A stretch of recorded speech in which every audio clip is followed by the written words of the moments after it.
नमस्कार, आप देख रहे हैं के न्यूज नेशनल और मैं हूं आपके साथ में शोभित पाठक। तो रुक करते हैं महत्वपूर्ण सुर्खियों पर। यूक्रेन की सूमी शहर में फंसे 300 भारतीय छात्र छात्राएं घर वापसी को लेकर आशंकित। यूक्रेन की सीमा से हंगरी एयरपोर्ट की दूरी करीब 900 किलोमीटर। संयुक्त राष्ट्र सुरक्षा परिषद में रूस के खिलाफ मतदान के बाद अमेरिका ने भारत के रुख को ठीक बताया। अमेरिका ने यह भी कहा कि भारत रूस के संबंध हमारे जैसे नहीं है। यूक्रेन युद्ध की वजह से महंगा हुआ तेल, भारत को 1 लाख करोड़ रुपए तक का नुकसान पहुंचाया जा सकता है। यूक्रेन में रूस की ओर से किए गए हमले के खिलाफ निंदा प्रस्ताव पर वोटिंग के लिए देर रात संयुक्त राष्ट्र सुरक्षा परिषद का आपातकालीन सत्र बुलाया गया। रूस और यूक्रेन के बीच भीषण जंग जारी, दोनों देशों के बीच युद्ध में कई लोगों की जानें जा चुकी हैं।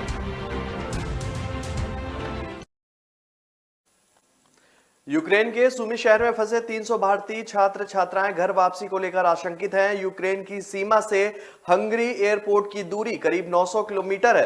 हंगरी हवाई अड्डा पहुंचने में करीब 18 से 20 घंटे का समय लगता है। सूमी शहर में मिलिट्री स्कूल को रूसी सेना ने निशाना बनाया है। यहां यूक्रेनी सैनिकों के मारे जाने की भी खबर आ रही है। ऋषिकेश के सोमेश्वर नगर की रहने वाली जिया बलूनी पुत्री राकेश बलूनी यूक्रेन की सूमी शहर के सूमी स्टेट यूनिवर्सिटी में एमबीबीएस की पढ़ाई कर रही हैं। जिया एमबीबीएस की चौथे वर्ष की छात्रा हैं। जिया बालूनी ने बातचीत में बताया कि कॉलेज के हॉस्टल में उनके साथ करीब 300 भारतीय छात्र और छात्राएं भी फंसे हुए हैं। जिया ने बताया कि सूमी शहर यूक्रेन के पश्चिमी भाग में है। उन्होंने बताया कि यहां सबसे निकटतम हंगरी हवाई अड्डा यूक्रेन की सीमा पर है। सूमी से हंगरी हवाई अड्डे की दूरी 900 किलोमीटर है। हवाई अड्डे तक पहुंचने में करीब 18 से 20 घंटे का समय लगता है। जिया ने बताया कि सूमी शहर में मिलिट्री स्कूल पर रूसी सेना ने हमला किया था। ऐसे में उनके सहित सभी भारतीय छात्र अपनी सुरक्षा को लेकर बेहद चिंतित हैं।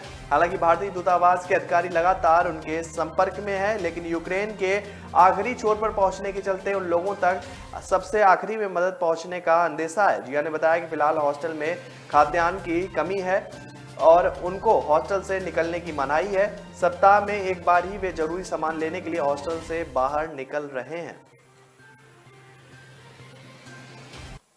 संयुक्त राष्ट्र सुरक्षा परिषद में रूस के खिलाफ मतदान के बाद अमेरिका ने भारत के रुख को ठीक बताया है। अमेरिका ने यह भी कहा है कि भारत रूस के संबंध हमारे जैसे नहीं है, भारत हमारा भी मित्र है। बाइडेन प्रशासन ने कहा है कि हमने हर देश से कहा था कि वह रूस को नियम आधारित विश्व व्यवस्था पर अमल की खातिर राजी करने के लिए अपने संबंधों का इस्तेमाल करें।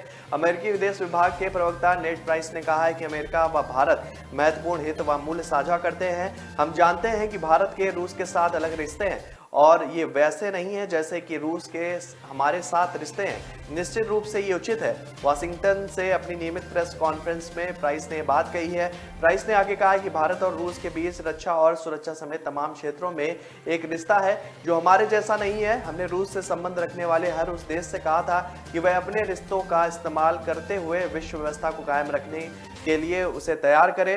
प्राइस ने कहा कि अमेरिका का भी भारत के साथ व्यापक साझेदारी है। जैसा कि आप जानते हैं कि कुछ दिनों पूर्व ही ऑस्ट्रेलिया में भारत के विदेश मंत्री एस जयशंकर व अमेरिका विदेश मंत्री एंटनी ब्लिंकन ने मुलाकात की थी।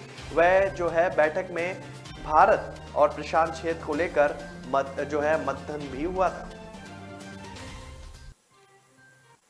यूक्रेन युद्ध की वजह से महंगा हुआ तेल भारत को 1 लाख करोड़ रुपए तक का नुकसान पहुंचा सकता है। रूस के हमले के बाद कच्चे तेल की कीमत $105 प्रति बैरल के अधिकतम स्तर पर पहुंच गई है। भारतीय स्टेट बैंक की नई शोध रिपोर्ट में दावा किया गया है कि युद्ध खिंचा तो अगले वित्त वर्ष में सरकार के राजस्व में 95,000 करोड़ से 1 लाख करोड़ रुपए तक की कमी आ सकती है। सभी वस्तुओं व उत्पादों की कीमतों पर भी असर हो सकता है, जिससे घरेलू महंगाई भी बढ़ेगी। जापानी शोध कंपनी नोमुरा का दावा है कि इस संकट में भारत को एशिया में सर्वाधिक नुकसान होगा।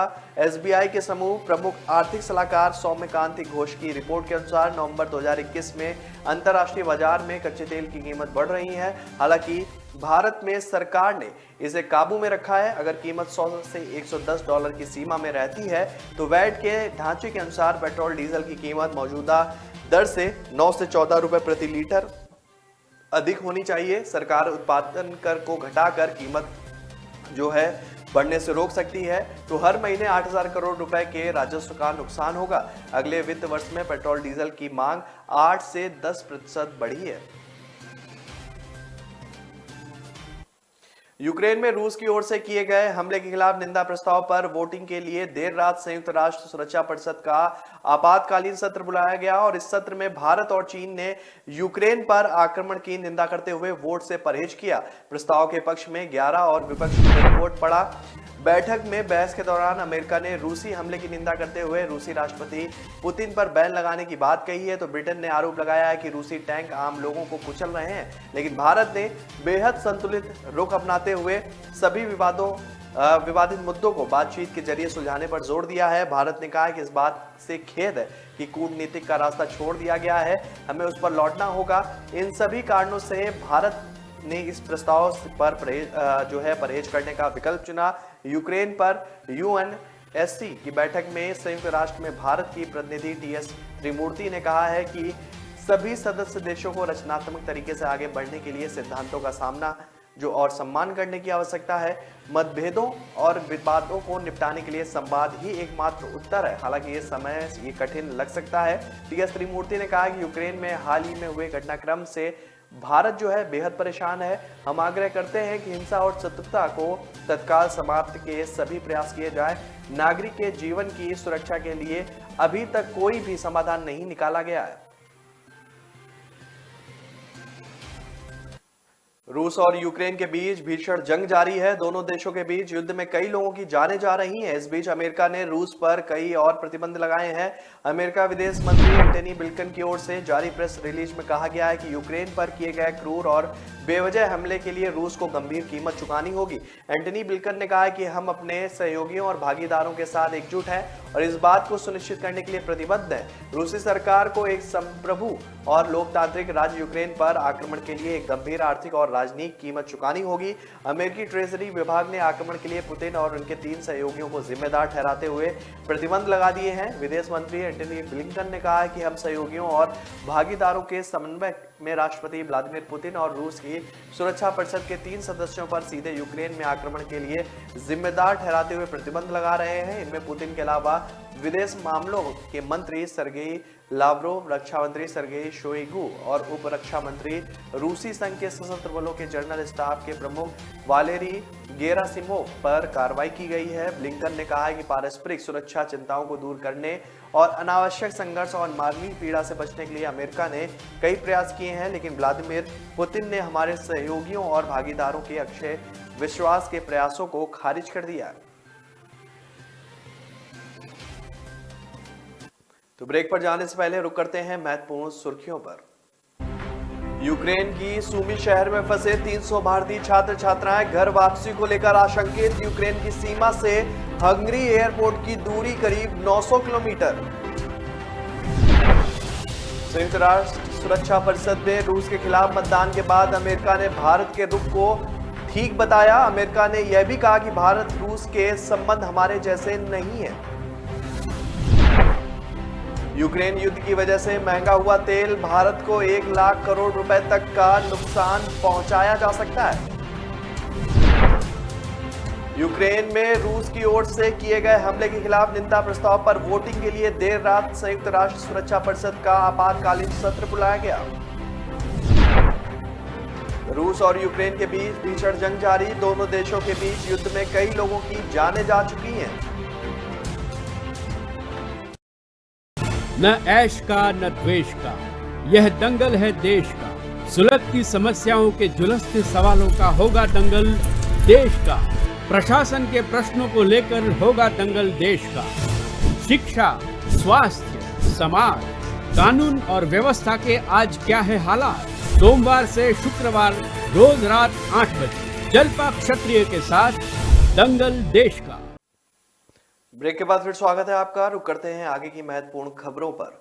रूस की ओर से यूक्रेन में किए जा रहे हमले से तबाही का आलम है कि इस खूनी जंग में कई निर्दोष लोग भी मारे गए हैं। कई देशों की ओर से यूक्रेन में कार्रवाई को लेकर रूस के खिलाफ प्रतिबंध भी लगाए गए हैं। इस बीच संयुक्त राष्ट्र ने एक बार फिर से शांति की अपील की है।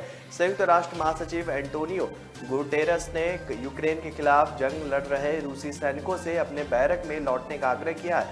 यूक्रेन में आक्रामकता की निंदा करने वाले संयुक्त राष्ट्र के प्रस्ताव पर मॉस्को द्वारा वीटो किए जाने के बाद एंटोनियो गुटेरस ने मीडिया से कहा है कि हमें कभी हार नहीं माननी चाहिए, हमें शांति के लिए एक और मौका देना चाहिए। संयुक्त राष्ट्र महासचिव एंटोनियो ने कहा है कि रूसी सैनिकों को अपने बैरक में लौट जाना चाहिए ताकि शांति का माहौल जो है वो कायम हो सके। हालांकि इससे पहले भी संयुक्त राष्ट्र महासचिव एंटोनियो ने कहा था कि दुनिया हाल ही के दिनों में अभूतपूर्व संकट का सामना कर रही है। उन्होंने रूस को चेतावनी देते हुए कहा कि वह यूक्रेन के अलग अलग क्षेत्रों डोनेट्स्क और लुहांस्क को मान्यता देकर संयुक्त राष्ट्र के सिद्धांतों का उल्लंघन कर रहा है। यूक्रेन संकट को लेकर महासभा की बैठक में ताजा घटनाक्रम पर गंभीर चिंता जताते हुए एंटोनियो गुटेरस ने व्लादिमीर पुतिन से शांति बनाए रखने के लिए भी कहा था।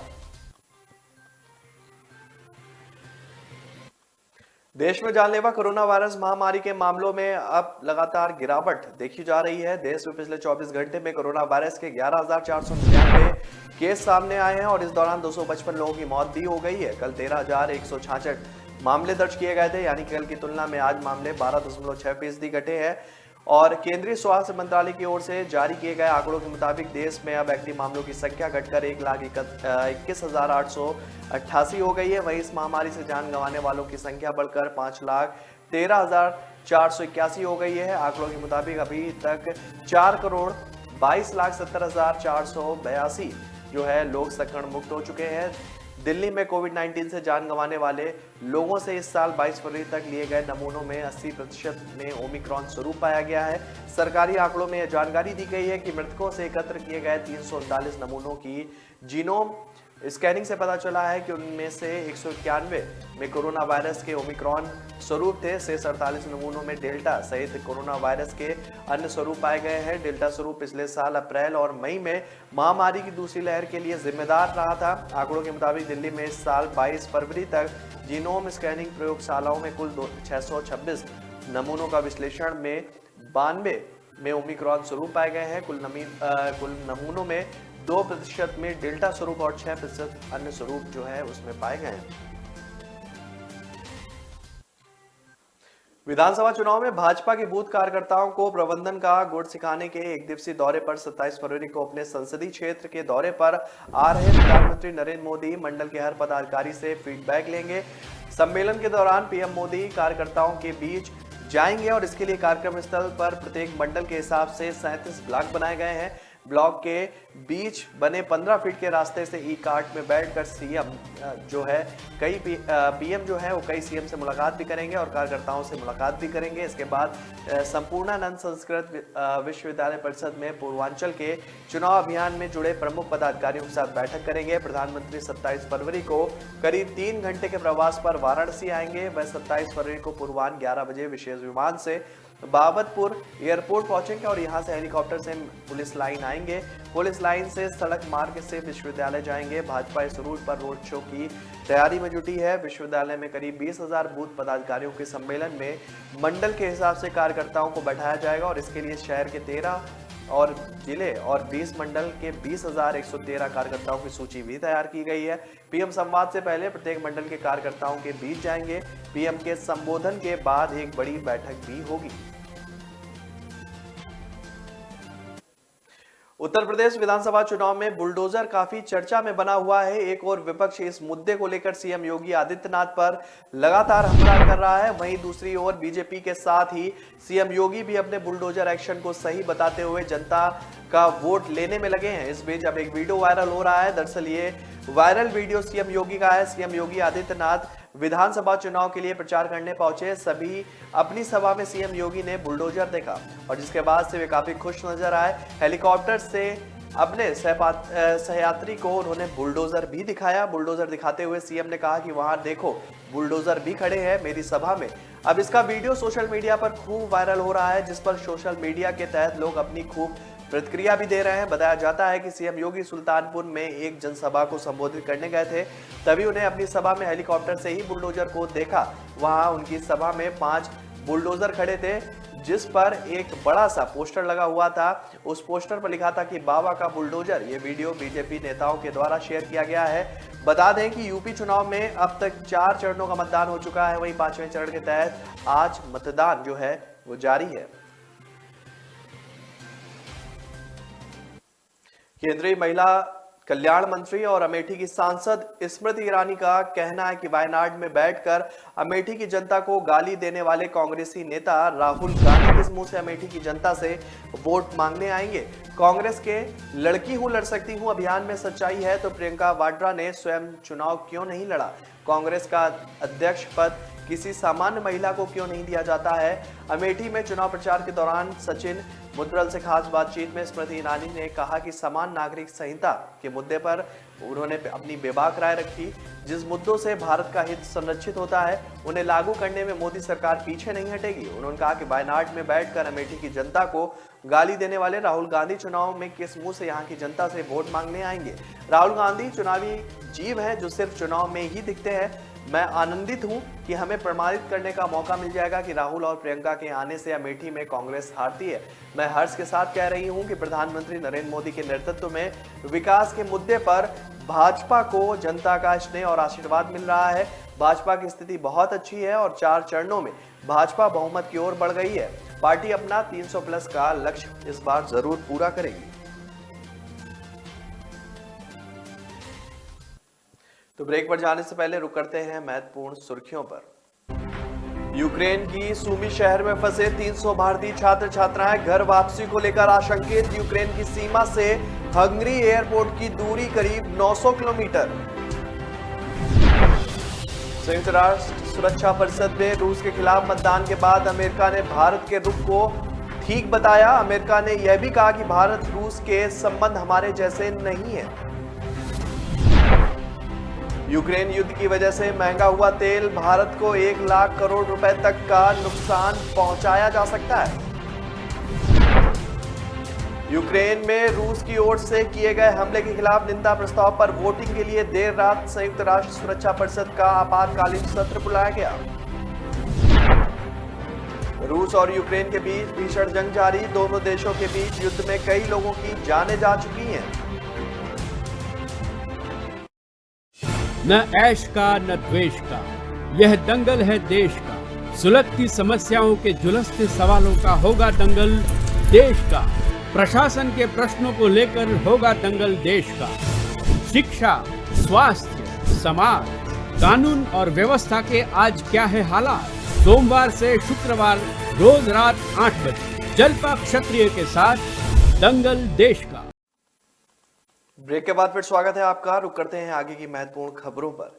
यूक्रेन और रूस के बीच चल रहे युद्ध से पूरा विश्व चिंतित है। सोशल मीडिया पर वहां की तस्वीरें और वीडियोस तेजी से वायरल हो रहे हैं। इस बीच मथुरा से बीजेपी सांसद हेमा मालिनी ने यूपी में चुनाव प्रचार के दौरान इस मामले पर बड़ा बयान दिया है। हेमा मालिनी ने कहा है कि पीएम नरेंद्र मोदी भी बीच में जाकर युद्ध को रोकने की कोशिश कर रहे हैं। हेमा मालिनी ने अपने बयान में कहा कि रूस और यूक्रेन में युद्ध चल रहा है, उसमें भी हमारे प्रधानमंत्री बीच में जाकर युद्ध को रोकने की पूरी कोशिश कर रहे हैं। पूरे विश्व के नेता चाहते हैं कि मोदी जी आगे जाकर कहें कि इस युद्ध को रोको और खत्म करो। पूरा विश्व जो है हमारे प्रधानमंत्री को सम्मान दे रहा है। हेमा मालिनी ने कहा कि पीएम मोदी को पूरा विश्वास है कि ये युद्ध जल्द ही खत्म होगा और ये हमारे लिए गौरव की बात भी है। हमें गर्व होना चाहिए कि ऐसे प्रधानमंत्री हमारे हैं जिनके हाथ में आज पूरा देश है और क्षेत्र में हर जगह विकास हो रहा है। यूक्रेन में रूस की सीमा से लगते सूमी शहर पर रूसी सैनिकों के कब्जे के बाद से भारतीय छात्रों ने एक तहखाने में शरण ली है और इस मामले में भारत सरकार उन्हें निकालने के लिए पूरे प्रयास कर रही है और इसमें से अधिकतर सूमी स्टेट मेडिकल कॉलेज के छात्र हैं। उन्होंने कहा कि बाहर गोलियों की आवाज सुनाई दे रही है और इस कारण उन्हें अपनी सुरक्षा की चिंता सता रही है। विदेश मंत्री डॉक्टर एस जयशंकर ने यूक्रेन के विदेश मंत्री दमित्रो कुलेजा से बात की है। उन्होंने वर्तमान स्थिति का अपना आकलन भी साझा किया है। उन्होंने कहा है कि मैं इस बात पर जोर दे रहा हूं कि भारत कूटनीतिक और बातचीत का समर्थन करता है। छात्रों सहित भारतीयों के हालात पर चर्चा की और उन्हें सुरक्षित वापसी के लिए सरकार जो है वो लगातार प्रयास कर रही है। सपा सुप्रीमो अखिलेश यादव की पत्नी डिंपल यादव द्वारा किए गए मुख्यमंत्री योगी आदित्यनाथ के भगवा कपड़े को लेकर जंग वाले बयान पर अयोध्या के संतों ने कड़ी प्रतिक्रिया दी है। संतों ने नाराजगी जताते हुए कहा कि भगवा पर टिप्पणी ऐसे लोग कर रहे हैं जिनके हाथ खून से रंगे हैं। सत्येंद्र दास वेदांती और उनके साथ अन्य साधुओं ने कहा कि डिंपल यादव मुख्यमंत्री के कपड़े ही नहीं, भारत की अस्मिता पर प्रश्न चिन्ह उठा रही हैं। सपा सुप्रीमो की पत्नी ने संतों के वस्त्र पर नहीं, भारतीय संस्कृति पर कटाक्ष करने का काम किया है। इतना ही नहीं, वेदांती ने कहा कि डिंपल यादव सिंदूर नहीं धारण करती हैं और ना ही मंगलसूत्र पहनती है। ऐसे लोग भगवा पर कटाक्ष कर रहे हैं जिसको भारतीय संस्कृति तक का ज्ञान नहीं है। यह दुर्भाग्यपूर्ण है और भगवा पर कटाक्ष करने वालों को कभी माफ नहीं किया जाएगा। रामादल ट्रस्ट के अध्यक्ष कल्की राम ने कहा कि डिंपल यादव को सनातन धर्म के रीति रिवाज का पता नहीं है, जो है सुहागिन स्त्री होने के बावजूद उनके मांग में सिंदूर और गले में मंगलसूत्र तक नहीं है।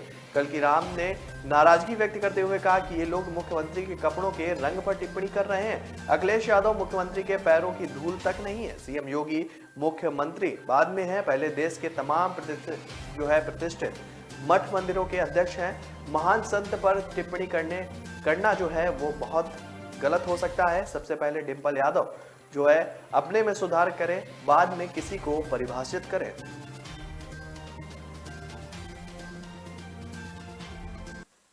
गाजीपुर जिले में चल रहे चुनाव प्रचार के क्रम में इन दिनों लगातार जो है केंद्रीय मंत्रियों का आगमन यहां पर हो रहा है और इसी क्रम में केंद्रीय मंत्री अश्विनी चौबे का जो है जमानिया विधानसभा में आगमन हुआ और वे कई कार्यक्रम में भी शामिल हुए।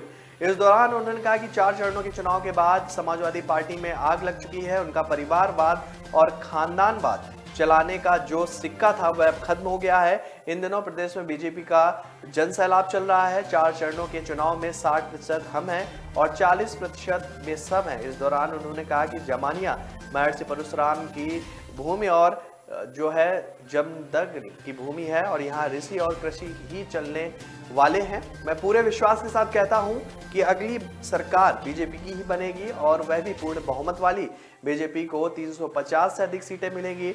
अब तो विपक्ष के लोग भी है वो मान गए हैं कि वे लोग अब जमानत बचाने के लिए चुनाव लड़ रहे हैं। उत्तर प्रदेश को उत्तम प्रदेश बनाने का जो हमारा सपना रहा है, हम उन सबके लिए चुनाव लड़ रहे हैं। मंत्री ने कहा कि 4 चरणों में समाजवादी पार्टी के द्वारा कहा जा रहा है कि समाजवादी की बयार बह रही है और उन लोगों द्वारा कहा जा रहा है कि हमारे सपने में भगवान कृष्ण आए थे। मंत्री ने कहा कि हाँ, उनके सपने में भगवान कृष्ण आए होंगे, लेकिन कंस का वध करने के लिए उनके घर में आग लगी है। साइकिल पंचर हो चुकी है और पंचर बनाने वाला भी अब कोई नहीं मिल रहा है। वे समझ चुके हैं कि हमारा कहीं भी काम नहीं चलने वाला। उत्तर प्रदेश में जनता योगी सरकार फिर से बनाने जा रही है। अखिलेश यादव के दावे पर मंत्री ने कहा कि उनका यह सपना मुंगेरी लाल का हसीन सपना ही बना रहेगा।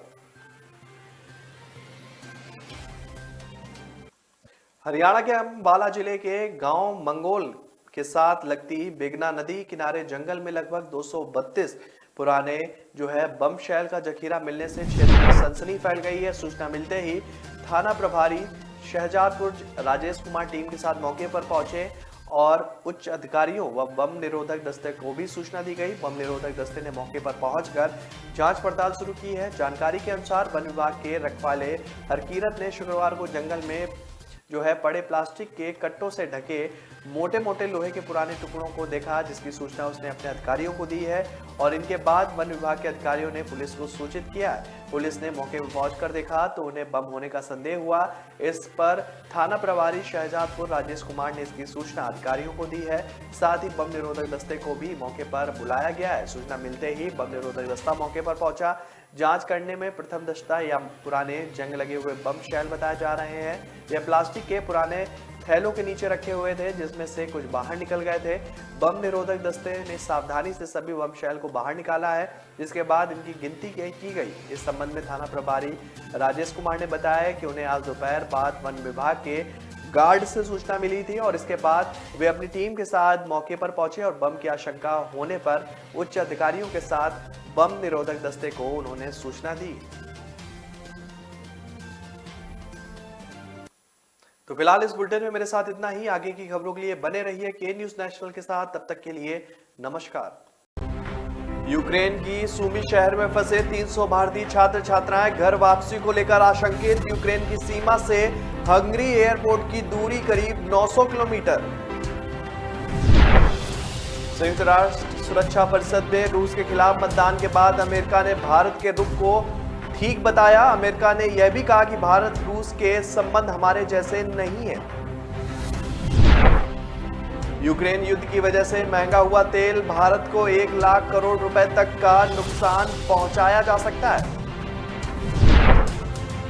यूक्रेन में रूस की ओर से किए गए हमले के खिलाफ निंदा प्रस्ताव पर वोटिंग के लिए देर रात संयुक्त राष्ट्र सुरक्षा परिषद का आपातकालीन सत्र बुलाया गया। रूस और यूक्रेन के बीच भीषण जंग जारी, दोनों देशों के बीच युद्ध में कई लोगों की जानें जा चुकी हैं।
नमस्कार, आप देख